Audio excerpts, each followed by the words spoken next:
মা, আমি আমাদের সম্পর্ককে নতুন উচ্চতায় নিয়ে যেতে চাই, তোমার সাথে প্রেমের বন্ধনে আবদ্ধ হতে চাই। এই গল্পটি সম্পূর্ণ শুনলে আপনাদের পানি অটোমেটিক বের হয়ে যাবে, সো যত দ্রুত সম্ভব হাতের কাছে টিস্যু নিয়ে বসে পড়ো। বিছানার চাদর যেন নষ্ট না হয় সেটা সম্পূর্ণ খেয়াল রাখার অনুরোধ জানিয়ে গল্পটি এখন শুরু করব। তার আগে সর্বশেষ অনুরোধ, দয়া করে এমন পানি বের করার গল্প নিয়মিত শুনতে আমাদের চ্যানেলটি সকলেই সাবস্ক্রাইব করুন। ধন্যবাদ। হ্যালো বন্ধুরা, আমার নাম শ্রাবন্তী রায়। আমার বয়স ৪২ বছর। আমার স্বামীর নাম অনিন্দ রায়, বয়স ৪৫ বছর। আমাদের ২ সন্তান, অর্ণব আর দীপা। অর্ণব ১৯ বছর বয়সী, কলেজে পড়ে। দীপা ১২ বছর বয়সী, স্কুলে যায়। আমার জৈবিক মা নই আমি থমকে গেলাম যখন আমার ছেলে অনিরুদ্ধ বলল, বায়োলজি প্রজেক্টে ডিএনএ টেস্ট করতে গিয়ে জানলাম তুমি আমার আসল মা নও। এই সত্য জানার পর আমার দীর্ঘদিনের চাপা অনুভূতি আজ মুক্তি পেল। মা, আমি আমাদের সম্পর্ককে নতুন উচ্চতায় নিয়ে যেতে চাই, প্রেমের বন্ধনে আবদ্ধ হতে চাই। আমি অবাক হয়ে গেলাম। DNA test? আমি তাকে জন্ম দিয়েছি, প্রসব বেদনা সহ্য করেছি, কিভাবে সে আমার জৈবিক সন্তান নয়? এ কি অদ্ভুত কথা বলছে আমার ছেলে! কি বকছ তুমি? আমি তোমাকে গর্ভে ধারণ করেছি, জন্ম দিয়েছি। আমি ক্রোধে থরথর করে কাঁপতে লাগলাম। আমি জানি তুমি তাই বিশ্বাস করো, মা। কিন্তু আমার ল্যাব রিপোর্ট বলছে আমাদের ডিএনএ মিলে না। আমরা জৈবিকভাবে সম্পর্কিত নই। অনিরুদ্ধ একটা ফাইল আমার দিকে এগিয়ে দিল। আমি ফাইল খুলে দেখলাম, সেখানে কিছু অঙ্ক, গ্রাফ এবং বৈজ্ঞানিক তথ্য। আমি এসব কিছুই বুঝি না। কিন্তু আমি জানি সে আমার ছেলে, আমি তাকে জন্ম দিয়েছি। এটা অসম্ভব। কোনো ল্যাব ভুল করেছে, আমি দৃঢ়তার সাথে বললাম। তুমি আমার পেটের সন্তান। মা, এটা সত্য, যত কঠিনই হোক না কেন। অনিরুদ্ধ আমার কাছে এগিয়ে এলো। কিন্তু এতে কোনো অসুবিধা নেই। এটা আমাদের সুযোগ দিচ্ছে একে অপরকে নতুনভাবে দেখার, নতুন অর্থে ভালোবাসার। হঠাৎ আমার দিদি পুষ্প ঘরে প্রবেশ করল। আমি বিভ্রান্ত হয়ে তার দিকে তাকালাম। পুষ্পের চেহারা অনেকটা আমার মতো। আমরা যমজ বোন। কিন্তু আমার মনে অদ্ভুত সন্দেহ জাগল। পুষ্প, তুমি এখানে কি করছ? আমি জিজ্ঞাসা করলাম। শ্রাবন্তী, আমি সব শুনেছি, পুষ্প মৃদু স্বরে বলল। এবার সময় এসেছে সত্যটা জানানোর। আমি অবাক হয়ে দেখলাম, অনিরুদ্ধ আর পুষ্প একটা অদ্ভুত দৃষ্টি বিনিময় করল। কি সত্য? আমি জিজ্ঞাসা করলাম, আমার হাত কাঁপছিল। পুষ্প একটা পুরানো ডায়েরি বের করল। শ্রাবন্তী, এটা আমাদের মায়ের ডায়েরি। এটা পড়লে তুমি সব বুঝতে পারবে। ডায়েরিটা নিয়ে আমি পড়তে শুরু করলাম। আমার চোখ ক্রমশ বড় হয়ে গেল। ১৯৯৮ সালে লেখা পাতাগুলো আমার জীবনের সবচেয়ে বড় রহস্যের জবাব দিচ্ছিল। না, এটা সম্ভব নয়, আমি ফিসফিস করে বললাম। ডায়েরিতে লেখা ছিল, আমার মা পারভিন বেগম একবার খুব অসুস্থ হয়ে পড়েছিলেন। তিনি গর্ভবতী ছিলেন, কিন্তু তার স্বাস্থ্য খুবই খারাপ ছিল। ডাক্তাররা জানিয়েছিলেন তিনি হয়তো বাঁচবেন না। ঠিক তখনই পুষ্প এবং তার স্বামী পরেশ সন্তান চাচ্ছিলেন, কিন্তু পুষ্প গর্ভধারণ করতে পারছিল না। দুই পরিবার মিলে একটা সিদ্ধান্ত নিয়েছিল, পুষ্প আমার মায়ের গর্ভের সন্তানটিকে সারোগেসি পদ্ধতিতে নিজের গর্ভে ধারণ করবে। যদি মা মারা যান, তাহলে অন্তত তার সন্তানটি বেঁচে থাকবে। কিন্তু কিছু ভুল হয়ে গেল। পুষ্প যখন অনিরুদ্ধকে, আমার মায়ের জৈবিক সন্তান, গর্ভে ধারণ করেছিল, ঠিক তখনই চমৎকারভাবে আমার মাও সেরে উঠলেন এবং গর্ভাবস্থাটি সম্পূর্ণ হল। পরবর্তীতে তিনি আমাকে জন্ম দিলেন।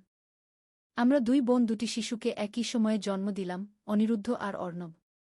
কিন্তু এক ভয়ঙ্কর দুর্ঘটনায় হাসপাতালে আগুন লাগল এবং বাচ্চারা মিশে গেল। কার সন্তান, কেউ নিশ্চিত হতে পারল না।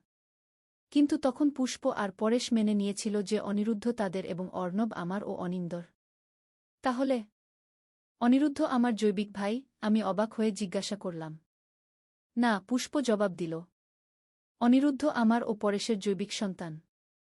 কিন্তু তোমার মায়ের সারোগেসি করার সময় কিছু জটিলতা দেখা দেয় এবং আমরা ডোনার ডিম ব্যবহার করি। অর্ণব তোমাদের জৈবিক সন্তান নয়, সে জৈবিকভাবে এক ডোনারের সন্তান। আমি বিভ্রান্ত হয়ে গেলাম। তাহলে অর্ণব কার? সে তোমারই সন্তান, শ্রাবন্তী, পুষ্প মৃদু স্বরে বলল। তুমি তাকে জন্ম দিয়েছ, লালনপালন করেছ।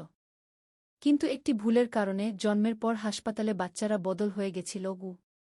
তাহলে আমার সঙ্গে অর্ণবের রক্তের সম্পর্ক নেই? আমি অবাক হয়ে জিজ্ঞাসা করলাম। না, পুষ্প বলল। কিন্তু অনিরুদ্ধের সাথে আছে। সে আমার ও পরেশের সন্তান, কিন্তু ভুলবশত তোমাদের কাছে চলে এসেছিল। আর অর্ণব, যদিও জৈবিকভাবে তোমাদের নয়, সে আমাদের কাছে এসেছিল। আমি এত বছর পর এই সত্য জেনে হতবাক হয়ে গেলাম। কিন্তু হঠাৎ করে একটা জিনিস খেয়াল করলাম, অনিরুদ্ধ এখন কোথায়? ঘরে তো সে নেই। আমি চারপাশে তাকালাম।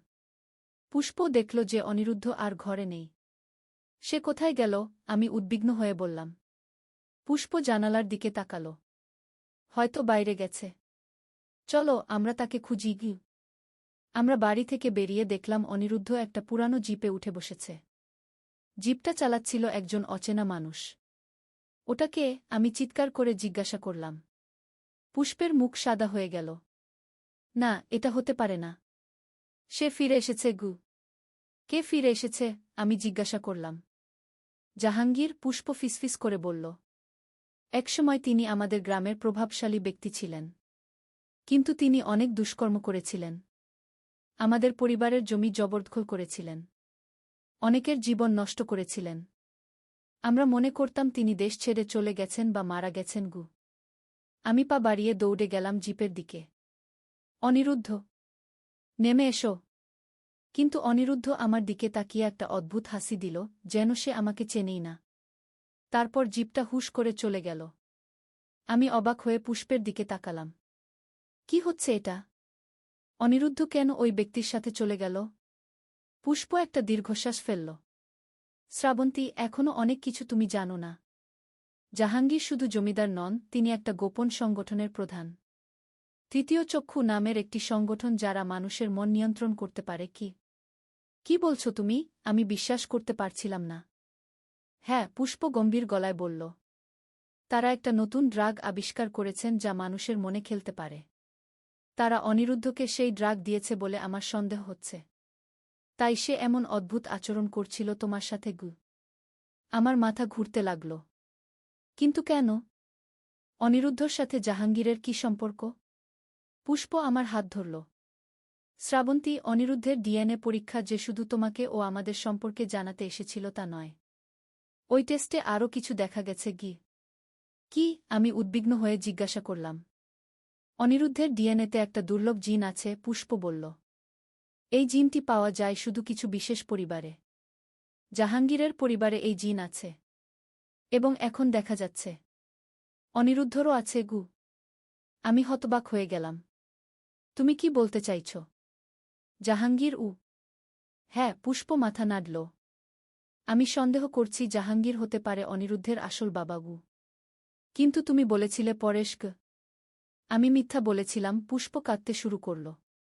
আমি এবং জাহাঙ্গীরের মধ্যে একটা সম্পর্ক ছিল। আমি বিয়ে করেছিলাম পরেশকে, কিন্তু জাহাঙ্গীরকে ভালোবাসতাম। তারপর জাহাঙ্গীর আমাকে ছেড়ে চলে গেল।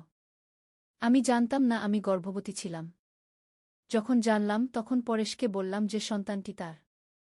অনিরুদ্ধ জাহাঙ্গীরের সন্তান গু। আমি অবাক হয়ে পুষ্পের দিকে তাকালাম। তাহলে এখন জাহাঙ্গীর ফিরে এসেছে তার সন্তানকে নিতে? হ্যাঁ, পুষ্প বলল। কিন্তু এটা ইতিমধ্যে একটা জটিল কাহিনী। জাহাঙ্গীর এই বিশেষ জিনের কারণে অনিরুদ্ধকে চায়। এই জিন মানসিক ক্ষমতার সাথে জড়িত। অনিরুদ্ধর মধ্যে এই ক্ষমতা জাগ্রত হতে পারে। জাহাঙ্গীর তাকে ব্যবহার করতে চায় তার তৃতীয় চক্ষু সংগঠনের জন্য। হঠাৎ আমার মোবাইলে একটা মেসেজ এলো।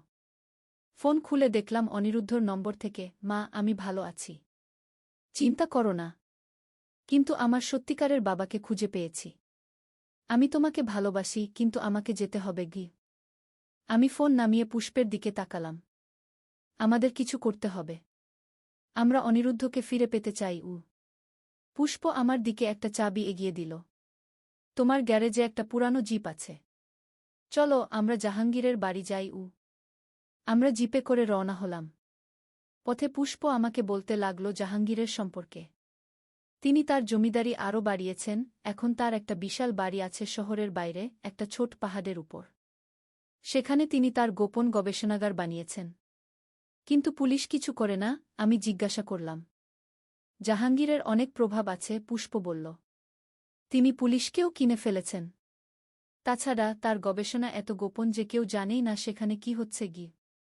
আমরা শহর ছাড়িয়ে পাহাড়ি এলাকায় চলে এলাম। সন্ধ্যা হয়ে আসছিল।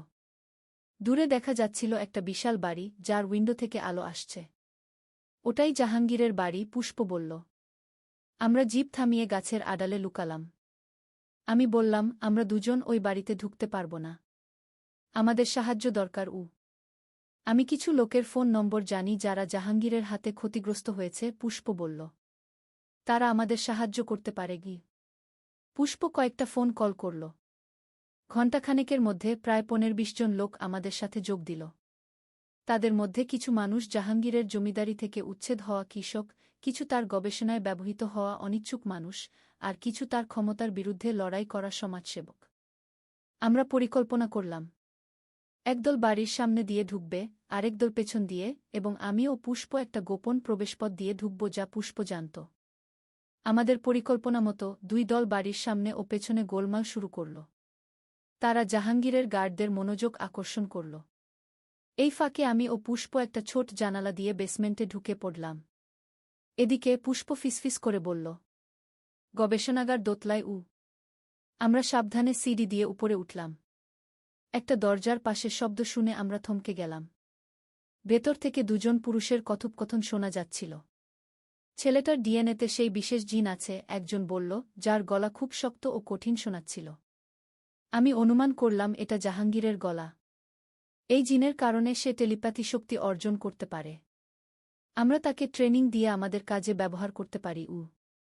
কিন্তু সে রাজি হবে? দ্বিতীয় ব্যক্তি জিজ্ঞাসা করল। সে আমার ছেলে। জাহাঙ্গীর হাসল। আমি তাকে বলেছি আমি তার আসল বাবা। সে আমার কথা শুনবে। তাছাড়া তাকে ইতিমধ্যে স্পেশাল ড্রাগ দেওয়া হয়েছে। আমাদের কথা শোনা ছাড়া তার উপায় নেই। আমি চমকে উঠলাম। তারা অনিরুদ্ধকে ড্রাগ দিয়েছে। আমি দরজা ঠেলে ভেতরে ঢুকতে চেয়েছিলাম, কিন্তু পুষ্প আমাকে টেনে ধরল। না, এখন নয়, সে ফিসফিস করে বলল। আমাদের আগে দেখতে হবে অনিরুদ্ধ কোথায়। আমরা আরও কয়েকটা ঘর খুঁজলাম। শেষে একটা বন্ধ দরজার সামনে এসে থামলাম। দরজার ফাঁক দিয়ে দেখলাম ভেতরে অনিরুদ্ধ একটা বিছানায় শুয়ে আছে।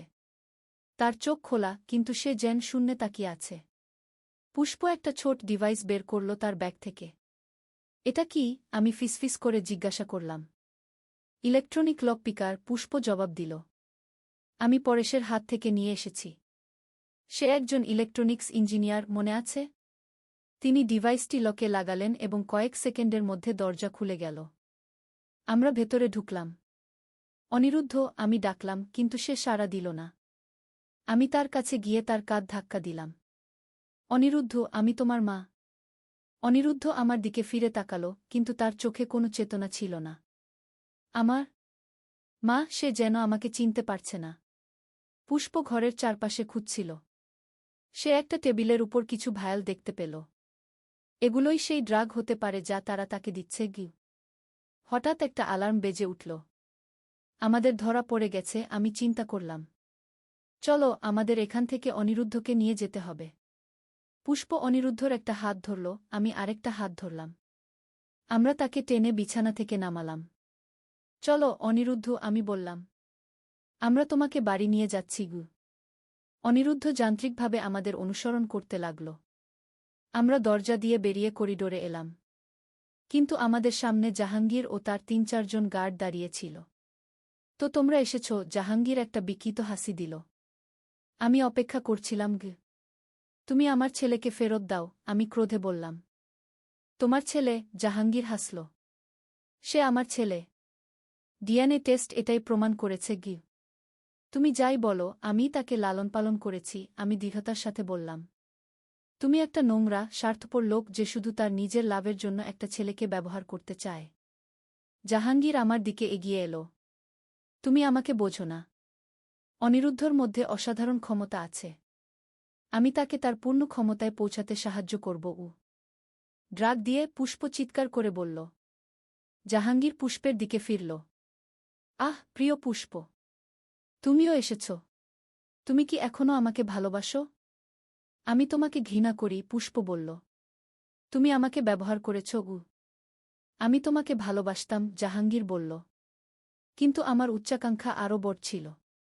আমি বিশ্বের সবচেয়ে শক্তিশালী মানুষ হতে চাই। আর অনিরুদ্ধ আমাকে সেই শক্তি দেবে। তারপর জাহাঙ্গীর তার পকেট থেকে একটা ছোট ডিভাইস বের করল। এই ডিভাইসের একটা বাটন টিপলেই অনিরুদ্ধর মনে আমাদের দেওয়া ড্রাগ সক্রিয় হবে এবং তারপর সে আমার সমস্ত নির্দেশ মানবে কি। জাহাঙ্গীর বাটন টিপতে যাচ্ছিল, ঠিক তখন হঠাৎ একটা জোরের শব্দ হল। বাড়ির দেয়াল ভেঙে একটা জিপ ঢুকে পড়ল। জিপ থেকে নামল আমার স্বামী অনিন্দ এবং আমার ছেলে অর্ণব। বাবা, দাদা, আমি অবাক হয়ে চিৎকার করলাম। জাহাঙ্গীর বিভ্রান্ত হয়ে গেল। এই সুযোগে আমি তার হাত থেকে ডিভাইসটা কেড়ে নিলাম। অনিন্দ, তুমি কিভাবে জানলে আমরা এখানে? আমি জিজ্ঞাসা করলাম। আমি জানি তোমার ফোনে ফেস ট্র্যাকার আছে, অনিন্দ হাসল। আমি তোমাকে সারপ্রাইজ দিতে চেয়েছিলাম তোমার জন্মদিনে, সেই জন্য ট্র্যাকার লাগিয়েছিলাম। ভাগ্যিস লাগিয়েছিলাম। এই সময় অর্ণব এগিয়ে এলো। মা, আমরা জানি সব কিছু। রাস্তায় পরেশ কাকু আমাদের ফোন করেছিলেন। তিনি সব বলেছেন গু। জাহাঙ্গীরের গার্ডরা অনিন্দ আর অর্ণবকে ধরতে এগিয়ে এলো, কিন্তু আমার সাথে আসা লোকেরা ভেতরে ঢুকে পড়ল। এবার শক্তির ভারসাম্য আমাদের দিকে ছিল। জাহাঙ্গীর কোনোমতে পালিয়ে যাচ্ছিল, কিন্তু অনিরুদ্ধ হঠাৎ তার সামনে দাঁড়াল। তুমি আমার বাবা নও, অনিরুদ্ধ ধীরে ধীরে বলল। জৈবিকভাবে হতে পারো, কিন্তু একজন বাবার থেকে আমি যা আশা করি, তুমি তার কিছুই নও গে। তুমি কি বলছ? জাহাঙ্গীর বিস্মিত হয়ে বলল। ড্রাগের প্রভাব তো এখনও থাকার কথা। অনিরুদ্ধ একটা ছোট বোতল বের করল তার পকেট থেকে। আমি এটা খেয়েছি ল্যাবে যাওয়ার আগে, যখন সন্দেহ করেছিলাম তুমি কিছু খাওয়াচ্ছ। এটা অ্যান্টিডোট গ। কিভাবে তুমি জানলে? জাহাঙ্গীর হতবাক হয়ে গেল। আমি জানতাম না তুমি আমার জৈবিক বাবা, অনিরুদ্ধ বলল। কিন্তু আমি জানতাম আমার মধ্যে ক্ষমতা আছে। আমি অনেক দিন ধরে অনুভব করছিলাম যে আমি অন্যদের চিন্তা পড়তে পারি। তাই আমি গবেষণা করতে শুরু করলাম। আমার অনুভূতি বলতো কেউ আমাকে খুঁজছে। তারপর তুমি যোগাযোগ করলে, আমাকে বললে যে তুমি আমার বাবা। কিন্তু তোমার চিন্তা পড়ে আমি জানতে পারলাম তুমি আমাকে ব্যবহার করতে চাও। আমি তোমার সঙ্গে গেলাম কারণ আমি জানতে চেয়েছিলাম তোমার পরিকল্পনা কী গো। জাহাঙ্গীর পিছিয়ে গেল। তুমি তুমি ইতিমধ্যে তোমার ক্ষমতা ব্যবহার করতে পারো? হ্যাঁ, অনিরুদ্ধ বলল। আমি তোমার মনের ভেতর দেখতে পাচ্ছি, জাহাঙ্গীর। তুমি একজন ভয়ঙ্কর মানুষ। তুমি মানুষের মন নিয়ন্ত্রণ করতে চাও, তাদের দাস বানাতে চাও। তুমি কখনোই আমার বাবা হতে পারবে না গে।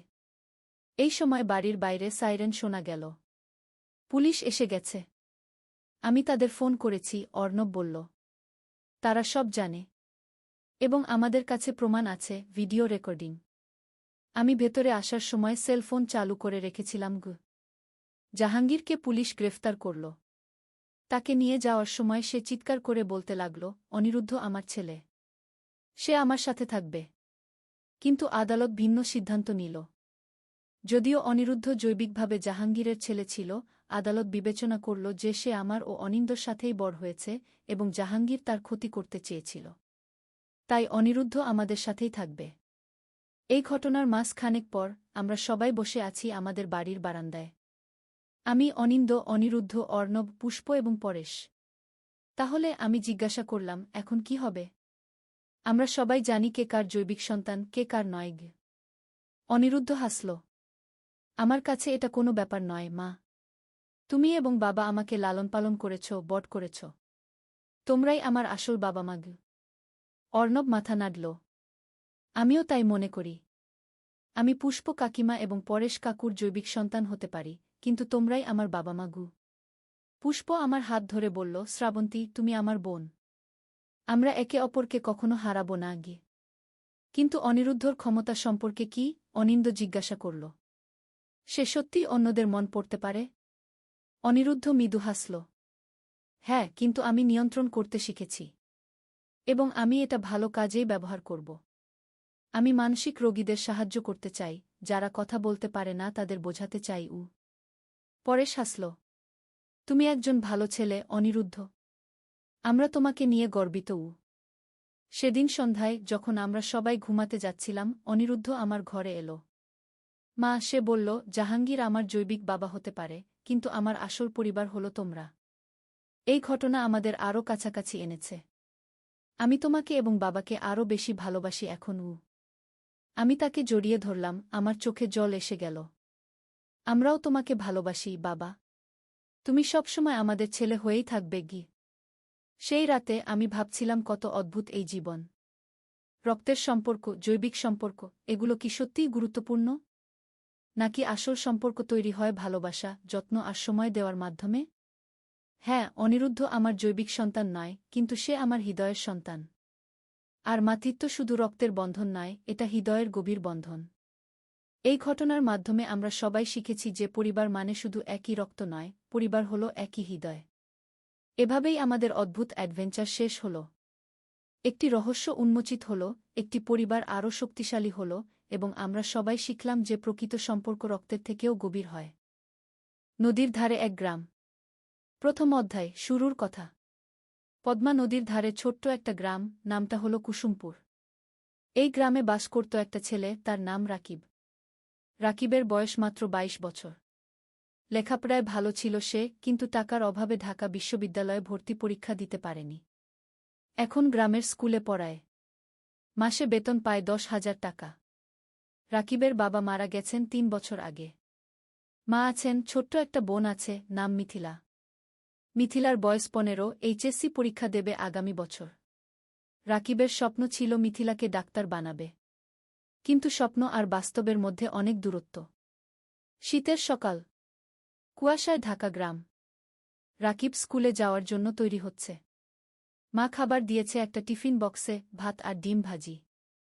রাকিব সাইকেল নিয়ে বেরিয়ে পড়ল। স্কুল ৫ কিলোমিটার দূরে। পথে যেতে যেতে রাকিব ভাবছিল তার জীবনের কথা। এই গ্রামে আর কতদিন থাকবে? ঢাকায় গিয়ে কিছু করা যায় কি না? কিন্তু মা আর মিথিলাকে রেখে কিভাবে যাবে? মনটা খারাপ হয়ে গেল। স্কুলে পৌঁছে দেখল হেড স্যার দাঁড়িয়ে আছেন। হেড স্যার মানিক স্যার, বয়স ৫০-এর কাছাকাছি। ভালো মানুষ। রাকিবকে অনেক স্নেহ করেন। রাকিব, একটু আমার রুমে এসো, মানিক স্যার বললেন। রাকিব রুমে ঢুকল। মানিক স্যার বললেন, তুমি তো জানো আমাদের স্কুলের অবস্থা ভালো না। সরকারি অনুদান কমে গেছে। আমরা হয়তো তোমার বেতন আর বাড়াতে পারব না। রাকিবের মনটা ভেঙে গেল। কিন্তু সে কিছু বলল না। শুধু মাথা নেড়ে বলল, বুঝতে পারছি স্যার। তবে একটা খবর আছে, মানিক স্যার বললেন। শুনেছি জেলা শহরে একটা এনজিও শিক্ষক খুঁজছে। বেতন ভালো, ১৫,০০০ টাকা। তুমি চাইলে আবেদন করতে পারো। রাকিব একটু ভাবল। জেলা শহর মানে প্রায় ৩০ কিলোমিটার দূরে। রোজ যাওয়া আসা করা মুশকিল। থাকতে হবে সেখানে। স্যার, আমি ভেবে দেখি। রাকিব বলল। ক্লাস শুরু হলো। রাকিব বাচ্চাদের বাংলা পড়াচ্ছে। ছোট্ট ছোট্ট মুখ, সবাই মন দিয়ে শুনছে। রাকিব ভাবল, এই বাচ্চাদের ছেড়ে কিভাবে যাবে? স্কুল ছুটির পর রাকিব বাড়ি ফিরে। মা রান্না করছে। মিথিলা পড়াশোনা করছে। রাকিব মাকে বলল এনজিওর কথা। মা চুপ করে রইল কিছুক্ষণ। তারপর বলল, ভাই, তুমি যা ভালো মনে করো তাই করো। আমরা সামলে নেব। কিন্তু রাকিব দেখল মায়ের চোখে পানি। দ্বিতীয় অধ্যায়, নতুন সিদ্ধান্ত। সেই রাতে রাকিব ঘুমাতে পারল না। বারবার একই চিন্তা মাথায় আসছে। কি করবে? এখানে থাকবে নাকি নতুন জায়গায় যাবে? পরদিন শুক্রবার, ছুটির দিন। রাকিব সকালে উঠে নদীর ধারে গেল। পদ্মা নদী। শীতকালে পানি কমে যায়, বালুর চর জেগে ওঠে। রাকিব একটা চরের উপর বসল। দূরে মাছ ধরা নৌকা দেখা যাচ্ছে। রাকিব ছোটবেলার কথা ভাবল। বাবা জীবিত ছিলেন তখন। বাবাও মাছ ধরতেন। একদিন নৌকা উল্টে গিয়ে বাবা ডুবে মারা যান। সেদিন থেকে রাকিবের জীবন বদলে গেল। লেখাপড়া ছেড়ে দিতে হলো। মাকে সাহায্য করতে হলো।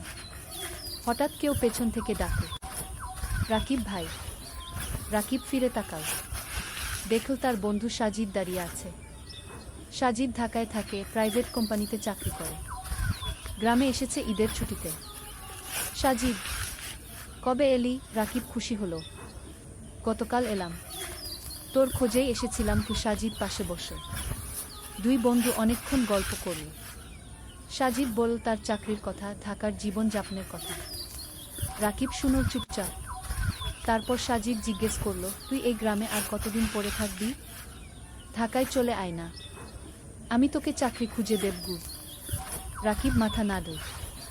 মা আর মিথিলাকে রেখে কিভাবে যাব? ওদেরকে নিয়ে আয়। ঢাকায় ভাড়া বাসায় থাকবি, সাজিদ বলল। তোকে তো জানি। ঢাকায় এক রুম ভাড়া নিতে কত টাকা লাগে? আমার সামর্থ্য আছে, রাকিব তিক্ত হাসল। সাজিদ কিছু বলল না। সে জানে রাকিবের সমস্যা। দুপুরে রাকিব বাড়ি ফিরল। মা খাবার দিয়েছে, ভাত, ডাল আর একটা মাছ। রাকিব খেতে খেতে ভাবছিল, জীবনটা কেন এত কঠিন? খাওয়ার পর মিথিলা এল। ভাইয়া, আমার পরীক্ষার ফি দিতে হবে। 5,000 টাকা গু। রাকিবের মাথায় হাত। এই মাসে বেতন পাবে 10,000 টাকা। তার মধ্যে বাড়ি ভাড়া 3,000, মায়ের ওষুধ 2,000, খরচপাতি 3,000। পরীক্ষার ফি দেবে কোথা থেকে? চিন্তা করিস না, ব্যবস্থা হবে কি, রাকিব বলল। কিন্তু ব্যবস্থা হবে কিভাবে? রাকিব জানে না। সেই রাতে রাকিব মন স্থির করল, সে জেলা শহরে এনজিওর চাকরির জন্য আবেদন করবে। 15,000 টাকা হলে অনেক কিছু করা যাবে। তৃতীয় অধ্যায়, নতুন পথ। সোমবার সকালে রাকিব জেলা শহরে গেল। এনজিওর অফিস খুঁজে পেল। একটা 3তলা বিল্ডিং। ভেতরে ঢুকে নাম লিখল রিসেপশন। কিছুক্ষণ পর ডাক পড়ল। একটা রুমে ঢুকল রাকিব। দেখল একজন ভদ্রমহিলা বসে আছেন। বয়স 40-এর কাছাকাছি, হাসি মুখ। বসুন। আপনার নাম? মহিলা জিজ্ঞেস করলেন। রাকিব। রাকিব হোসেন। আপনার সার্টিফিকেট? রাকিব ব্যাগ থেকে সার্টিফিকেট বের করে দিল। মহিলা দেখলেন। আপনি গ্রামে পড়ান? মহিলা জিজ্ঞেস করলেন। জি মাম, 3 বছর ধরে। ভালো। আমরা গ্রামের স্কুলে কাজ করি। আপনার অভিজ্ঞতা কাজে লাগবে গু। মহিলা আরও কিছু প্রশ্ন করলেন। রাকিব উত্তর দিল। তারপর মহিলা বললেন, ঠিক আছে, আমরা আপনাকে জানাব। 1 সপ্তাহের মধ্যে ফোন করব। রাকিব বের হয়ে এল। মনটা একটু হালকা লাগল। হয়তো চাকরি হবে। কিন্তু সমস্যা হলো অন্য জায়গা। রাকিব গ্রামে ফিরে দেখল মা অসুস্থ হয়ে পড়েছে। জ্বর হয়েছে। ডাক্তার ডেকে আনতে হলো। ডাক্তার ওষুধ লিখে দিল। ওষুধের দাম 1,000 টাকা। রাকিবের পকেটে 5 টাকা ছিল। বাকি 5 টাকা ধার করতে হলো পাশের বাড়ির কাকার কাছে। মা শুয়ে শুয়ে বলল, ভাই, তুমি জেলা শহরে চাকরি নিও না, আমরা এখানে থাকি। না মা, তোমার চিকিৎসার জন্য টাকা লাগবে, মিথিলার পড়াশোনার জন্য টাকা লাগবে, আমাকে ভালো চাকরি করতে হবে কি? রাকিব বলল। পরের সপ্তাহে রাকিবের ফোন এল। এনজিও থেকে চাকরি হয়েছে, পরের মাস থেকে জয়েন করতে হবে।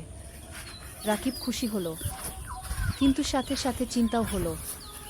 জেলা শহরে থাকবে কোথায়? বাসা ভাড়া নিতে হবে।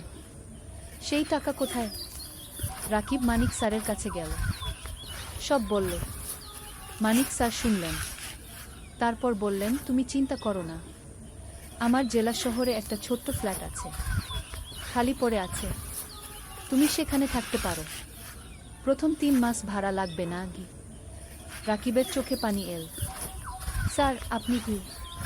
তুমি ভালো ছেলে, তোমার উন্নতি হোক এটাই চাই। মানিক স্যার হাসলেন। রাকিব স্যারের পা ছুঁয়ে সালাম করল। চতুর্থ অধ্যায়, জেলা শহরে নতুন জীবন। পরের মাসের প্রথম দিনে রাকিব জেলা শহরে চলে এল। মা আর মিথিলা গ্রামে রইল। রাকিব ঠিক করল সপ্তাহে একদিন গ্রামে যাবে। মানিক স্যারের ফ্ল্যাট ছোট্ট কিন্তু পরিষ্কার। একটা রুম, একটা রান্নাঘর, একটা বাথরুম। রাকিব নিজের জিনিসপত্র গুছিয়ে রাখল। পরদিন এনজিও অফিসে গেল। কাজ শুরু হলো। রাকিবকে দায়িত্ব দেওয়া হলো 5টা গ্রামের স্কুল দেখাশোনা করার। সপ্তাহে 3 দিন স্কুলে যেতে হবে, বাকি দিন অফিসে। প্রথম দিন রাকিব একটা গ্রামে গেল। স্কুলটা খুবই খারাপ অবস্থায়। ছাদ দিয়ে পানি পড়ে, বেঞ্চ ভাঙা, শিক্ষক মাত্র 2 জন, ছাত্রছাত্রী প্রায় 150। রাকিব শিক্ষকদের সাথে কথা বলল।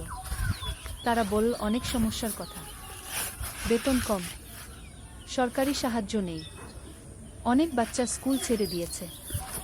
রাকিব বুঝল এখানে অনেক কাজ করার আছে। সে মনস্থির করে ভালোভাবে কাজ করবে। সন্ধ্যায় রাকিব ফ্ল্যাটে ফিরল। একা একা রান্না করল। ভাত আর ডিম ভাজি খেয়ে শুয়ে পড়ল। মায়ের কথা মনে পড়ল, মিথিলার কথা মনে পড়ল। রাকিব মাকে ফোন করল। মা কেমন আছো? ভালো আছি। তুমি খেয়েছো? মা জিজ্ঞেস করল। হ্যাঁ মা। তুমি ওষুধ খেয়েছো তো? খেয়েছি। মিথিলা পড়াশোনা করছে, তুমি চিন্তা করো না। আগে ফোন রেখে রাকিব ঘুমিয়ে পড়ল। দিন যাচ্ছে, রাকিব কাজে মন দিচ্ছে। সে দেখছে স্কুলগুলোর অবস্থা ধীরে ধীরে ভালো হচ্ছে। এনজিও থেকে সাহায্য আসছে, নতুন বেঞ্চ এসেছে, ছাদ মেরামত হয়েছে, শিক্ষকদের ট্রেনিং দেওয়া হচ্ছে। রাকিব খুশি, তার মনে হচ্ছে সে কিছু ভালো কাজ করছে। 3 মাস পর রাকিব প্রথম বেতন পেল, 15,000 টাকা। রাকিব সাথে সাথে 10,000 টাকা মাকে পাঠিয়ে দিল। বাকি 5,000 টাকা দিয়ে নিজের খরচ চালাবে। মা ফোন করে কাঁদে। ভাই, তুমি এত টাকা পাঠালে তোমার কি হবে? মা, তুমি চিন্তা করো না, আমার হয়ে যাবে, তুমি ভালো থাকো। রাকিবের মনে হলো জীবনে প্রথমবার সে কিছু করতে পারছে। 5ম অধ্যায়, নতুন বন্ধুত্ব। এনজিও অফিসে রাকিবের সহকর্মী অনেক। তার মধ্যে একজন মেয়ে আছে, নাম তানিয়া। তানিয়া ঢাকা থেকে এসেছে, লেখাপড়া করেছে ঢাকা বিশ্ববিদ্যালয়ে। খুব মেধাবী, কিন্তু গ্রামের মানুষের জন্য কাজ করতে চায়, তাই এনজিওতে জয়েন করেছে। তানিয়া আর রাকিব প্রায় একসাথে মাঠে কাজ করে, স্কুলে যায়, শিক্ষকদের সাথে কথা বলে, বাচ্চাদের পড়ায়। ধীরে ধীরে তানিয়া আর রাকিবের মধ্যে বন্ধুত্ব হলো। তানিয়া রাকিবকে অনেক কিছু শেখায়, কিভাবে প্রজেক্ট প্ল্যান করতে হয়, কিভাবে রিপোর্ট লিখতে হয়, কিভাবে মানুষের সাথে কথা বলতে হয়। রাকিব তানিয়াকে শেখায় গ্রামের জীবন সম্পর্কে, গ্রামের মানুষের সমস্যা সম্পর্কে, কিভাবে তাদের সাহায্য করা যায়। একদিন তানিয়া রাকিবকে জিজ্ঞেস করল, তুমি কি বিয়ে করেছ? রাকিব হেসে বলল, না, বিয়ের কথা ভাবার সময় নেই, এখন পরিবারের দায়িত্ব আছে। কি তোমার পরিবার কেমন? তানিয়া জিজ্ঞেস করল। রাকিব তার মা আর মিথিলার কথা বলল, বাবার মৃত্যুর কথা বলল, কিভাবে সে সংসার চালাচ্ছে সেই কথা বলল। তানিয়া শুনো চুপচাপ, তারপর বলল, তুমি খুব সাহসী। রাকিব কিছু বলল না, শুধু হাসল। সময় যাচ্ছে, রাকিবের কাজ ভালো হচ্ছে, এনজিও থেকে তাকে প্রশংসা করা হচ্ছে, বেতনও বাড়ল, এখন 17,000 টাকা পায়। রাকিব সপ্তাহে একদিন গ্রামে যায়, মাকে দেখে আসে, মিথিলার পড়াশোনা দেখে দেয়। মিথিলা এখন কলেজে পড়ছে, সে ডাক্তার হতে চায়। একদিন মা রাকিবকে বলল, ভাই, তোর বিয়ের কথা ভাবা উচিত।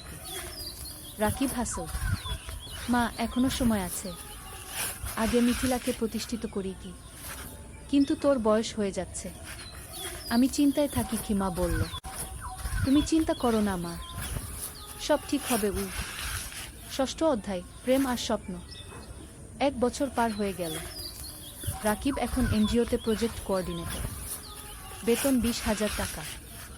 সে এখন একটা ভাড়া বাসায় থাকে, মাসে ভাড়া 5,000 টাকা। তবু মাকে প্রতি মাসে 12,000 টাকা পাঠায়। মিথিলা খুব ভালো ফলাফল করেছে, সে মেডিকেল কলেজে ভর্তি হতে চায়, কিন্তু ভর্তি পরীক্ষার জন্য কোচিং করতে হবে, কোচিং ফি অনেক। রাকিব চিন্তায় পড়ল, কোথা থেকে টাকা আসবে। তানিয়া বুঝতে পারল রাকিবের সমস্যা। একদিন সে বলল, রাকিব, তুমি কিছু চিন্তিত মনে হচ্ছে। কি? রাকিব মিথিলার কথা বলল। তানিয়া বলল, আমি আমার এক বন্ধুকে জানি, সে ঢাকায় মেডিকেল কোচিং সেন্টার চালা, আমি তাকে বলবো, হয়তো কম ফিতে তোমার বোনকে ভর্তি করে নেবে। কি? রাকিব অবাক হলো, তুমি এত সাহায্য করছো কেন? তানিয়া চুপ করে রইল কিছুক্ষণ, তারপর বলল, কারণ তুমি ভালো মানুষ। রাকিব কিছু বলল না, কিন্তু মনের ভেতর একটা অনুভূতি হলো। পরের সপ্তাহে তানিয়া তার বন্ধুর সাথে রাকিবের কথা হলো। বন্ধু রাজি হলো মিথিলাকে অর্ধেক ফিতে ভর্তি করতে। রাকিব খুশিতে আত্মহারা, সে তানিয়াকে ধন্যবাদ দিল বারবার। তানিয়া হেসে বলল, ধন্যবাদ না, একটা ট্রিট দাও। রাকিব তানিয়াকে নিয়ে গেল একটা রেস্টুরেন্টে।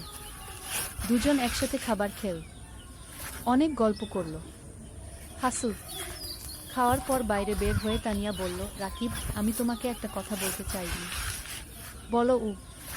তানিয়া একটু থেমে বলল, আমি তোমাকে ভালোবাসি। রাকিব স্তব্ধ হয়ে গেল। কি বলবে বুঝতে পারল না। তানিয়া বলল, আমি জানি এটা হঠাৎ শোনাচ্ছে, কিন্তু 1 বছর ধরে তোমার সাথে কাজ করছি। তোমার চরিত্র, তোমার পরিবারের প্রতি দায়িত্ববোধ, তোমার সততা, সব কিছু দেখেছি। তুমি আমার মনে জায়গা করে নিয়েছ। রাকিব কিছুক্ষণ চুপ করে রইল। তারপর বলল, তানিয়া, আমি জানি না কি বলবো। তুমি ঢাকার মেয়ে, উচ্চশিক্ষিত। আমি একজন সাধারণ গ্রামের ছেলে। আমার পরিবার গরিব। আমার অনেক দায়িত্ব আছে। তানিয়া রাকিবের হাত ধরল। এগুলো আমার কাছে কোনো সমস্যা নয়। আমি তোমাকে চাই, তোমার টাকা বা স্ট্যাটাস নয়। রাকিবের চোখে পানি এল। তানিয়া, আমি তোমাকে কিছু দিতে পারবো না। তুমি আমাকে ভালোবাসা দিতে পারবে, সততা দিতে পারবে। এটাই যথেষ্ট। রাকিব তানিয়ার দিকে তাকাল। তারপর বলল, আমিও তোমাকে ভালোবাসি, কিন্তু ভয় পাচ্ছি। কিসের ভয়? তানিয়া জিজ্ঞেস করল। ভয় পাচ্ছি তোমার পরিবার রাজি হবে না। ভয় পাচ্ছি আমি তোমাকে সুখী করতে পারবো না। তানিয়া হাসে। আমার পরিবার আমাকে বিশ্বাস করে। আমি যদি খুশি থাকি, তারা খুশি থাকবে। আর তুমি আমাকে সুখী করতে পারবে কিনা সেটা সময় বলবে। আমরা একসাথে চেষ্টা করব। সেই রাতে রাকিব ঘুমাতে পারে না। সারা রাত তানিয়ার কথা ভাবল। জীবনে প্রথমবার কেউ তাকে এভাবে ভালোবাসে। 7ম অধ্যায়, বাধা আর চ্যালেঞ্জ। পরের সপ্তাহে রাকিব গ্রামে গেল। মাকে সব কথা বলল। তানিয়ার কথা, প্রেমের কথা। মা শুনল চুপচাপ। তারপর বলল, মেয়ে কেমন? খুব ভালো মা। তুমি তাকে দেখলে পছন্দ করবে। তার পরিবার রাজি হবে? আমরা তো গরিব। মা চিন্তিত হলো। তানিয়া বলেছে তার পরিবার তাকে বিশ্বাস করে। সমস্যা হবে না। মিথিলা খুশি হলো। ভাইজা, তুমি বিয়ে করছো? আমি ভাবির সাথে দেখা করব। রাকিব হাসে। হ্যাঁ রে, তোকে নিয়ে যাব ঢাকায়। কিন্তু সমস্যা এল অন্য দিক থেকে। তানিয়া তার বাবা মাকে রাকিবের কথা বলল।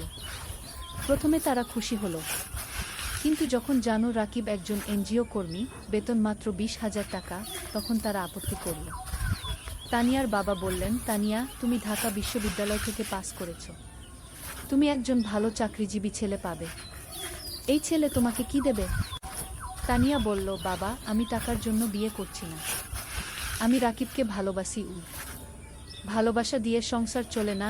তানিয়ার মা বললেন, বাবা মা, রাকিব খুব সৎ এবং পরিশ্রমী। সে তার পরিবারের জন্য অনেক কষ্ট করছে। এরকম মানুষ এখন কমই আছে। তানিয়া বোঝানোর চেষ্টা করল। আমরা সময় চাই। আমরা ছেলেটাকে দেখতে চাই। তানিয়ার বাবা বললেন। তানিয়া রাকিবকে ফোন করে সব বলল। রাকিব শুনল। তারপর বলল, আমি জানতাম এটা হবে। তুমি হাল ছেড়ে দিও না। আমি তাদের বোঝাব। তানিয়া বলল। পরের মাসে রাকিব ঢাকায় গেল। তানিয়ার বাবা মার সাথে দেখা করল।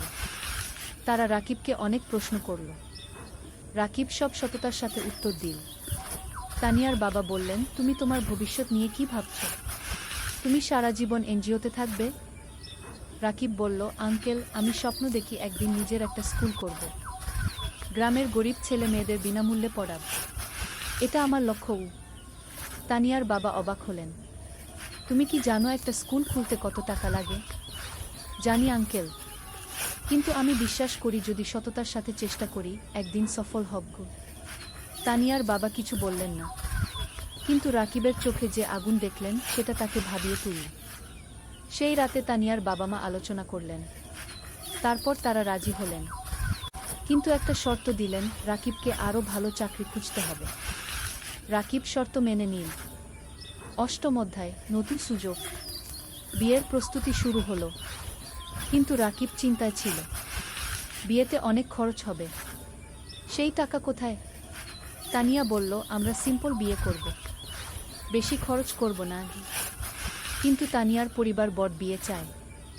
অনেক আত্মীয় স্বজন আছে। রাকিব টেনশনে ছিল। তখন মানিক স্যার তাকে ডাকলেন। স্যার বললেন, রাকিব, আমি শুনেছি তোমার বিয়ে হবে। আমি তোমাকে একটা উপহার দিতে চাই। স্যার একটা খাম দিলেন। খামে ছিল 50,000 টাকা। রাকিবের চোখ বড় হয়ে গেল। স্যার, এটা আমি নিতে পারবো না। এটা উপহার। তুমি আমার ছাত্রের মতো, তুমি অবশ্যই নেবে। স্যার জোর করলেন। রাকিব স্যারকে জড়িয়ে ধরল। স্যার, আপনি আমার জন্য অনেক কিছু করেছেন। তুমি ভালো থাকো, এটাই চাই। এদিকে রাকিবের ভাগ্য ঘুরতে শুরু করল। একদিন এনজিওর ডিরেক্টর রাকিবকে ডাকলেন। বললেন, রাকিব, তোমার কাজ আমরা খুব পছন্দ করেছি। আমরা একটা নতুন প্রজেক্ট শুরু করছি। তুমি প্রজেক্ট ম্যানেজার হবে। বেতন হবে 35,000 টাকা। রাকিব বিশ্বাস করতে পারল না। 35,000 টাকা! এত টাকা কখনো কল্পনাও করেনি। স্যার, সত্যি? রাকিব জিজ্ঞেস করল। হ্যাঁ, তুমি যোগ্য। তুমি পারবে কি? ডিরেক্টর বললেন। রাকিব সাথে সাথে তানিয়াকে ফোন করল। তানিয়া খুশিতে চিৎকার করল। সেই সন্ধ্যায় রাকিব মাকে ফোন করল। সব বলল।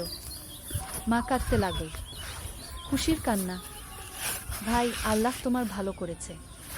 তুমি অনেক কষ্ট করেছ। কি? মা বলল। মা, এখন আমরা ভালো থাকব। মিথিলার পড়াশোনা ভালো হবে। তুমি সুস্থ থাকবে। বিয়ের দিন এল। সিম্পল কিন্তু সুন্দর বিয়ে। গ্রাম থেকে মা আর মিথিলা এসেছে।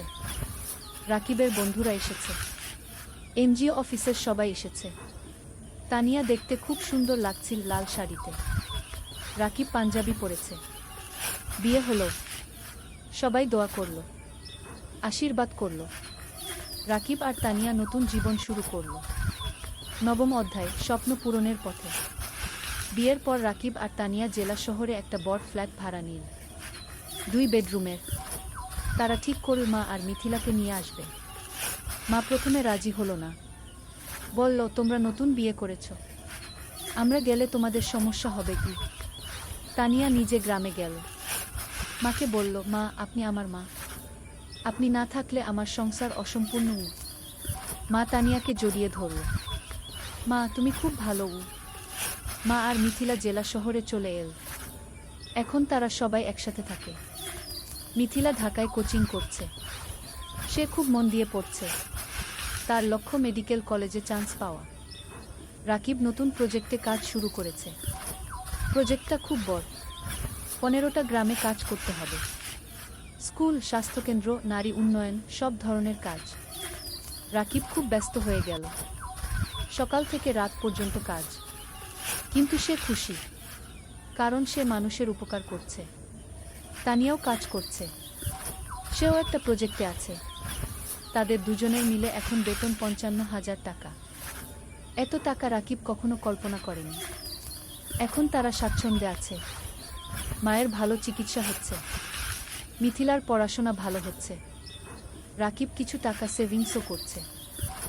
একদিন রাকিব তানিয়াকে বলল, তুমি জানো, আমার স্বপ্ন ছিল একটা স্কুল করা। হ্যাঁ, মনে আছে? তুমি এখনো সেই স্বপ্ন দেখো? তানিয়া জিজ্ঞেস করল। হ্যাঁ, আমি ভাবছি আমরা যদি কিছু টাকা সেভ করি, তাহলে হয়তো একদিন একটা ছোট্ট স্কুল খুলতে পারব। তানিয়া হাসল। চলো, আমরা একসাথে এই স্বপ্ন পূরণ করব। দুজনে মিলে প্ল্যান করতে লাগল। কিভাবে টাকা জমাবে, কোথায় স্কুল খুলবে, কিভাবে চালাবে। 1 বছর পর মিথিলা মেডিকেল ভর্তি পরীক্ষা দিল। রেজাল্ট আসল। সে চান্স পেয়েছে সরকারি মেডিকেল কলেজে। পুরো পরিবার খুশিতে আত্মহারা। মা কাঁদে।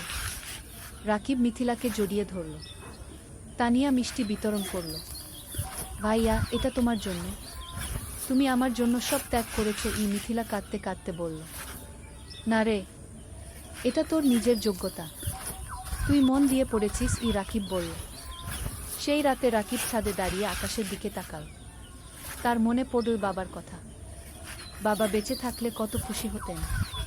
তানিয়া এসে পাশে দাঁড়াল। কি ভাবছ? বাবার কথা ভাবছি। সেই গরিব দিনগুলোর কথা ভাবছি। আজ আমরা এত দূর এসেছি।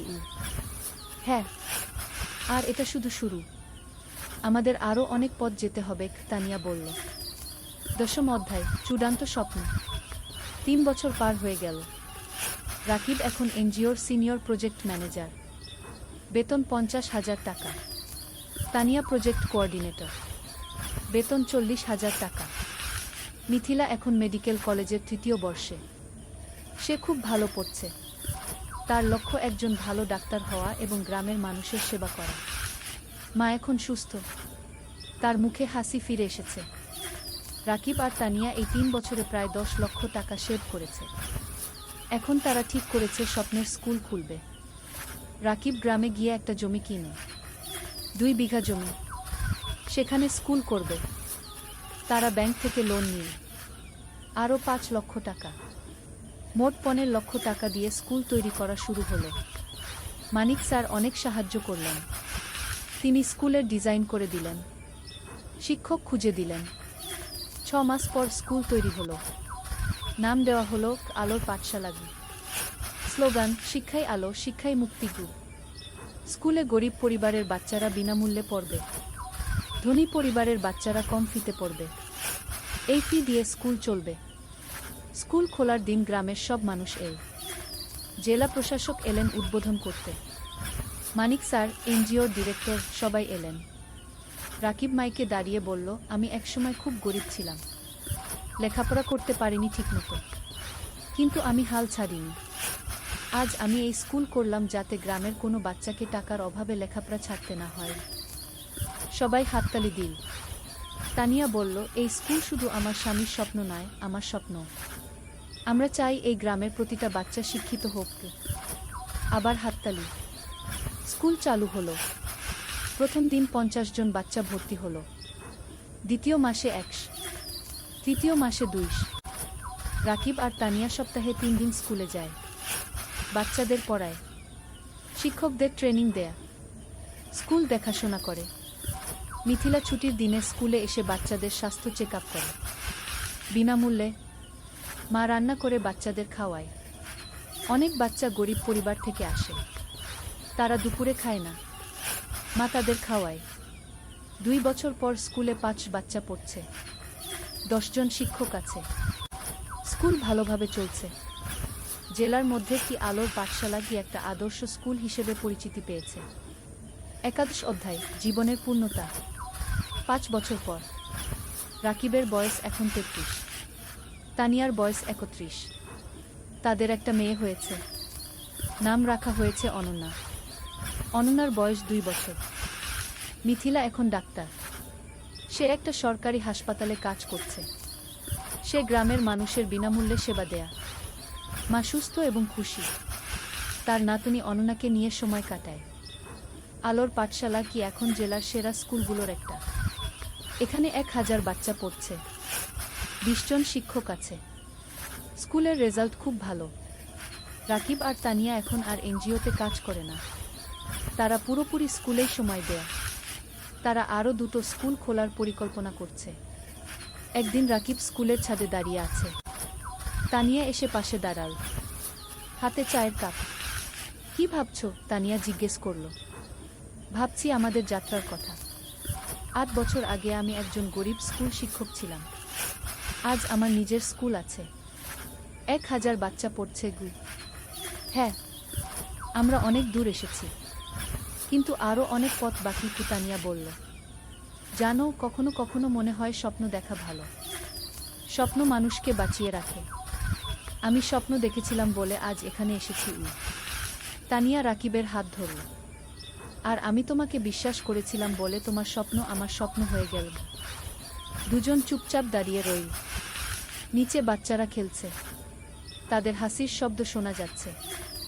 রাকিব বলল, জানো তানিয়া, আমার এখন মনে হয় জীবনের সবচেয়ে বড় সফলতা হলো মানুষের মুখে হাসি ফোটানো। টাকা, প্রতিষ্ঠা সব তুচ্ছ যখন দেখি একটা গরিব বাচ্চা আমাদের স্কুলে পড়ে ভালো রেজাল্ট করছে। তানিয়া মাথা নাড়ল। একদম ঠিক। তুমি জানো, গত সপ্তাহে সেই রহিম নামের ছেলেটা এসেছিল, যে 3 বছর আগে আমাদের স্কুলে ভর্তি হয়েছিল। হ্যাঁ, মনে আছে। তার বাবা রিকশা চালায়। সে ক্লাসে ফার্স্ট হয়েছে। তার বাবা এসে আমার পা ছুঁয়ে কাঁদছিল, বলছিল, আপনারা না থাকলে আমার ছেলে লেখাপড়া শিখতে পারত না। রাকিবের চোখ ভিজে গেল। এই মুহূর্তগুলোর জন্যই আমরা কাজ করি। হঠাৎ অনন্যা দৌড়ে এল। বাবা, বাবা, দেখো আমি কি এঁকেছি। রাকিব মেয়েকে কোলে তুলে নিল।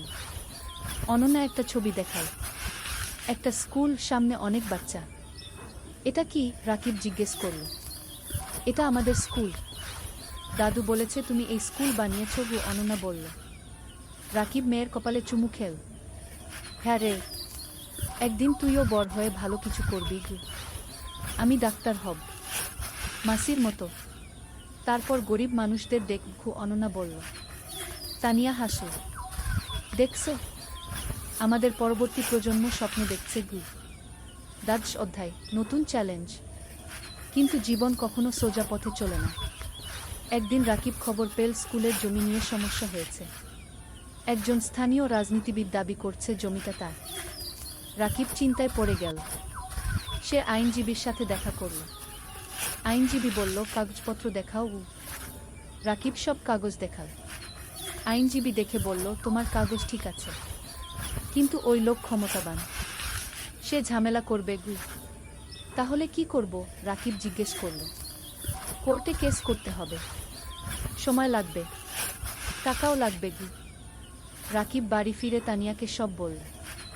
তানিয়া শুনল, তারপর বলল, আমরা লড়ব, আমরা সত্যের পক্ষে আছি। কেস শুরু হলো। প্রতি সপ্তাহে কোর্টে যেতে হচ্ছে, আইনজীবীর ফি দিতে হচ্ছে, টাকা খরচ হচ্ছে অনেক। কিন্তু রাকিব হাল ছাড়ল না। সে জানে সে ন্যায়ের পক্ষে। এই সময় গ্রামের মানুষ রাকিবের পাশে দাঁড়াল। তারা একটা কমিটি করল। সবাই মিলে টাকা তুলো রাকিবকে সাহায্য করার জন্য। একদিন গ্রামের চেয়ারম্যান রাকিবের কাছে এসে বলল, রাকিব, তুমি আমাদের গ্রামের গর্ব, তুমি আমাদের বাচ্চাদের শিক্ষিত করছো, আমরা তোমাকে একা ছাড়ব না। রাকিব কান্নায় ভেঙে পড়ল। আপনারা আমার পরিবার।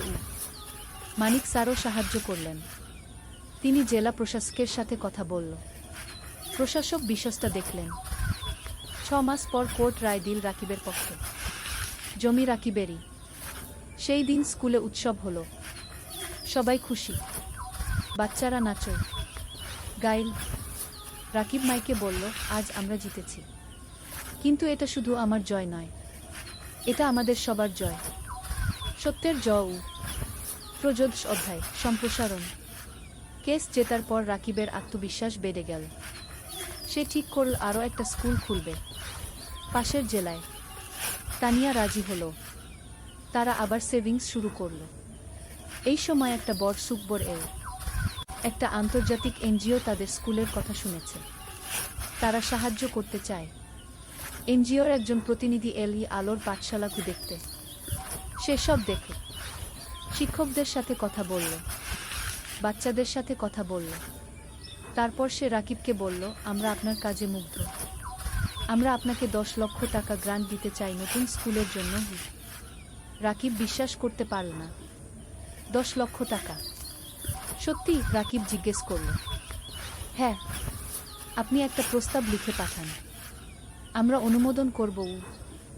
রাকিব আর তানিয়া রাত দিন পরিশ্রম করে প্রস্তাব লিখে পাঠিয়ে দিল। 1 মাস পর অনুমোদন এল।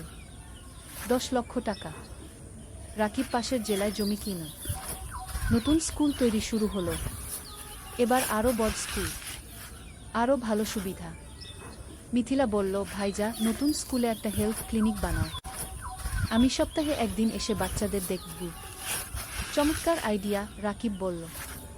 নতুন স্কুলে একটা হেলথ ক্লিনিকও তৈরি হলো। মিথিলা আর তার 2 জন সহকর্মী ডাক্তার সেখানে বিনামূল্যে সেবা দেয়। নতুন স্কুলের নাম দেওয়া হলো আলোর পাঠশালা, দুগ। এখানেও গরিব বাচ্চারা বিনামূল্যে পড়ে।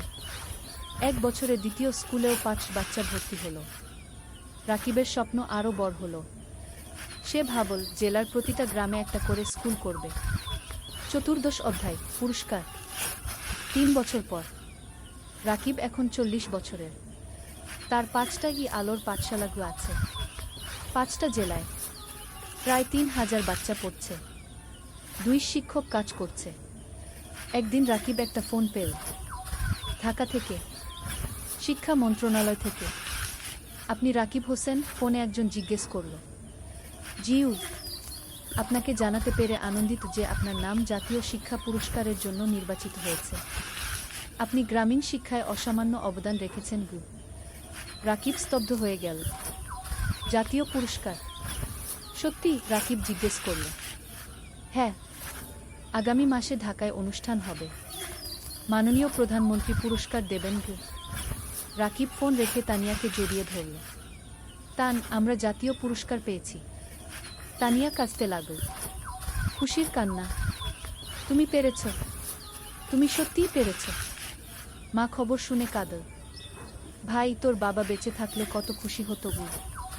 মিথিলা বলল, ভাইজা তুমি আমার হিরো গো। অনন্যা, এখন 7 বছর, বলল, বাবা তুমি সবচেয়ে ভালো বাবা। পুরস্কারের দিন, ঢাকা, বঙ্গভবন। রাকিব স্যুট পরেছে, তানিয়া শাড়ি পরেছে।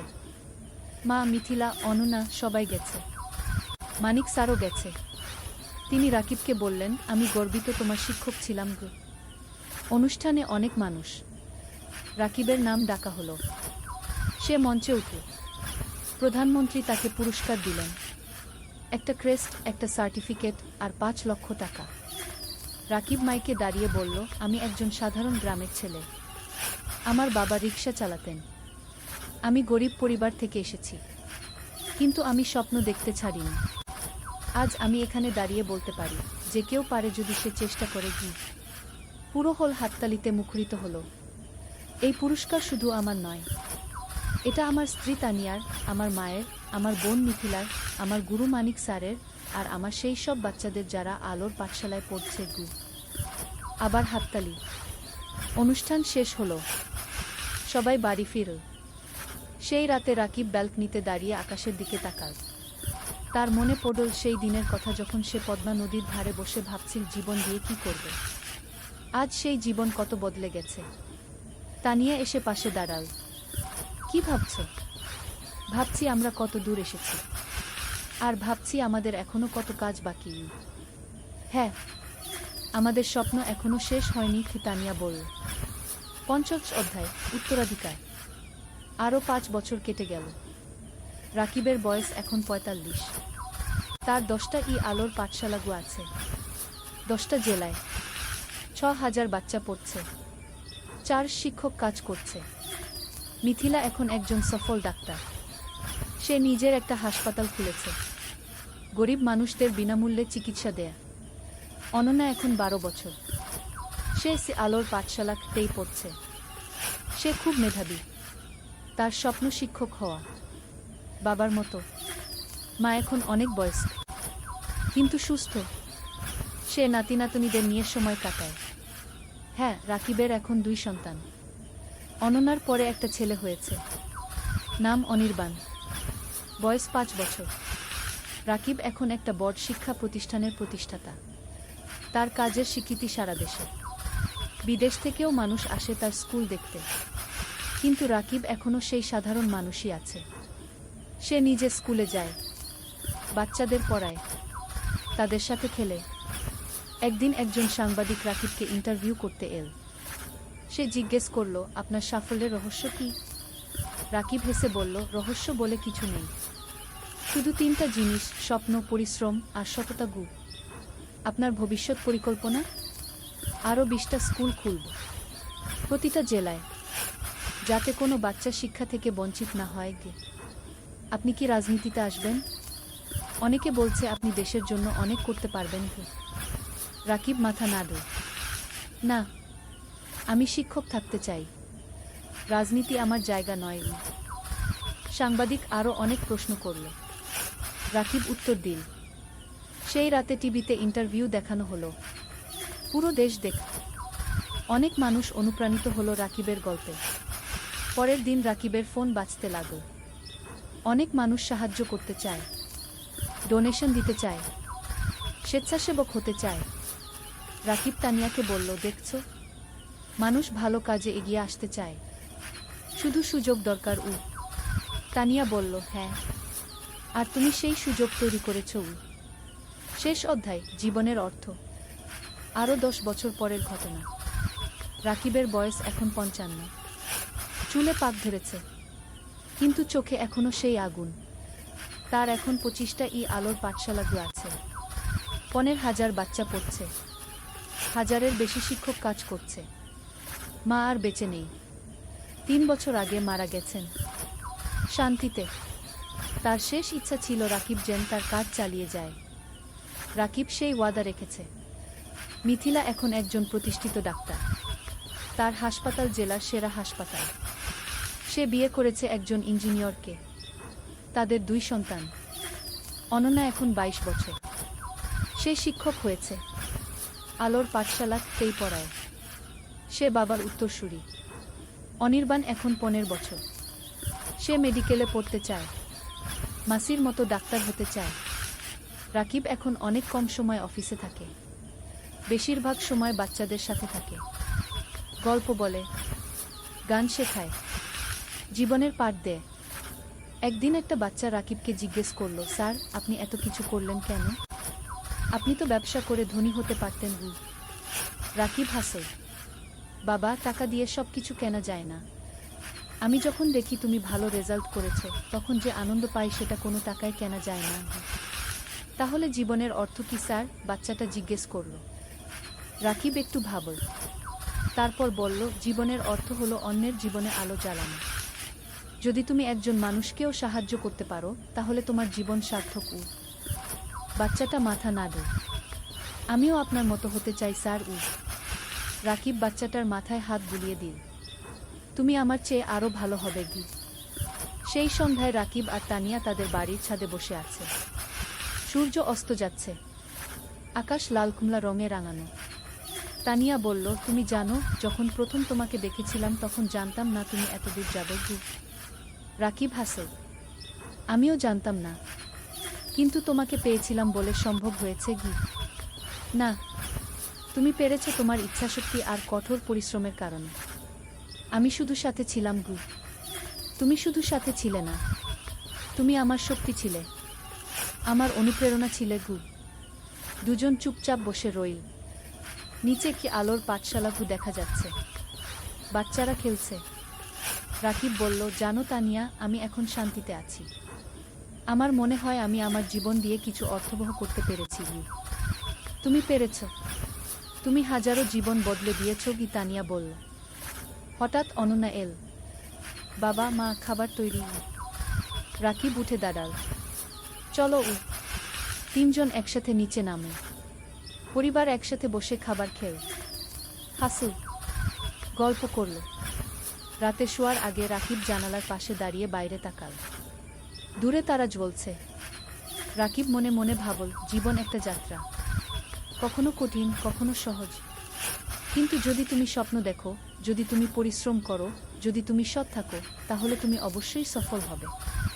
আর সবচেয়ে বড় সফলতা হলো যখন তুমি অন্যের জীবনে আলো জ্বালাতে পারো। রাকিব হাসল। তারপর বিছানায় শুয়ে পড়ল। গভীর ঘুমে তলিয়ে গেল। শান্তির ঘুম, পরিতৃপ্তির ঘুম। কারণ সে জানে তার জীবন সার্থক হয়েছে, তার স্বপ্ন পূরণ হয়েছে। আর এটাই জীবনের সবচেয়ে বড় পাওয়া।